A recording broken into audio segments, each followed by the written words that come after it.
ইশরাক হোসেনকে মেয়রের দায়িত্ব বুঝিয়ে দেওয়ার দাবিতে নগর ভবনের সামনে বিক্ষোভ করছেন সাধারণ জনগণ। এই মুহূর্তে সেখানে আছেন সহকর্মী আয়েশা সিদ্দিক সামিয়া, যাচ্ছি তার কাছে। দ্বিতীয় দিনের মতো এই নগর ভবনের সামনে কিন্তু আসলে গণ অবস্থান কর্মসূচি করছে ঢাকা দক্ষিণের যে নগরবাসী আছে তারা, পাশাপাশি বিএনপি নেতাকর্মীরাও কিন্তু এখানে অবস্থান করছে। আমরা দেখেছি যে গতকালও কিন্তু ইঞ্জিনিয়ার ইশরাক হোসেনের আসলে মেয়র পদে বহাল থাকার দাবিতে কিন্তু তারা রাজপথে নেমেছিল এবং আজও কিন্তু আমরা দেখছি তারা এখানে অবস্থান কর্মসূচি করছেন। গতকালকে আসলে নগর ভবনের ভেতরে তারা ছিলেন এবং বাইরের এলাকাতেও কিন্তু আসলে তারা অবস্থান করছিল।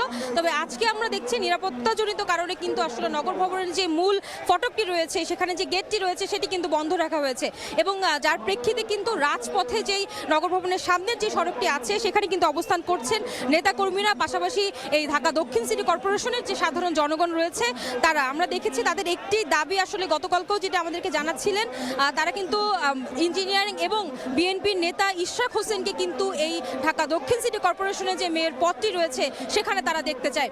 হাইকোর্টের রায়ের পরেও আসলে কেন এখন পর্যন্ত ইঞ্জিনিয়ারিং ইশরাক হোসেন মেয়র পদে বহাল হয়নি এবং শপথ গ্রহণ করেননি, এ নিয়ে কিন্তু তারা উদ্বিগ্ন এবং তারা আমাদেরকে বলছিলেন যে এই যে সিটি কর্পোরেশনের যেই নাগরিক সুযোগ সুবিধা আছে একজন মেয়রের না থাকার, অর্থাৎ মেয়র শূন্য হওয়ার ফলে কিন্তু আসলে তারা নাগরিক সুবিধা থেকে যেমন বঞ্চিত হচ্ছেন, তেমনি এই ঢাকা দক্ষিণ সিটি কর্পোরেশনের যে উন্নয়ন রয়েছে সেই উন্নয়ন ঘটাতেও কিন্তু আসলে ব্যাঘাত ঘটছে।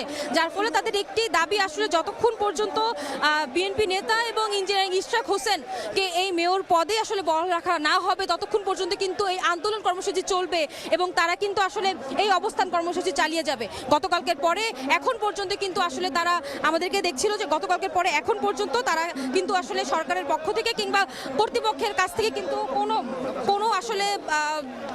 কিন্তু আশানুরূপ বা কোনো যোগাযোগের ব্যবস্থা কিন্তু এখনো করা হয়নি। তো আমরা যেটা জানতে পেরেছি যে যতক্ষণ পর্যন্ত মেয়র ইঞ্জিনিয়ারিং ইশরাক হোসেনকে আসলে পদে বহাল না করা হবে তারা কিন্তু আসলে এই আন্দোলন চালিয়ে যাবে। তো এই ছিল আমার কাছ থেকে নগর ভবনের সামনে থেকে সর্বশেষ। আমি সরাসরি ছিলাম নগর ভবনের সামনে।